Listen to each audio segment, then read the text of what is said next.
పరమేశ్వర, పెక్కుమంది పూర్వాచార్యులచే ప్రచలితములైన శైవాగమోక్తములకు విధులను అనుసరించి నిన్ను శివస్వరూపునిగా ఉపాసింతురు. అదీను నీ ఆరాధనమే అగును.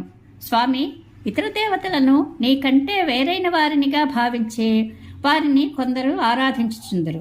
నీవు సర్వదేవతా స్వరూపుడవు, సర్వేశ్వరుడువు కావున వాస్తవముగా ఇతర దేవతలను ఆరాధించినను నిన్ను ఉపాసించినట్లే అగును. దేవా, పర్వతముల నుండి ప్రభవించిన నదులన్నీను వర్షజలములతో నిండి అన్ని వైపుల నుండి సముద్రమునే చేర్చున్నవి. అట్లే వివిధములకు ఉపాసనా మార్గముల ద్వారా పూజించినను అవన్నీను నిన్నే చేరును.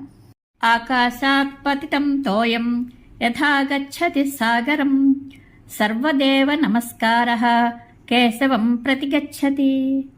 ఆకాశము నుండి జలములు ఏ దిక్కున పడినను అవి అన్నీయు నదులుగా ప్రవహించి సముద్రమునే చేర్చుండును. అట్లే సకల దేవతలకు చేసిన నమస్కారములన్నీను కేశవునే చేరును.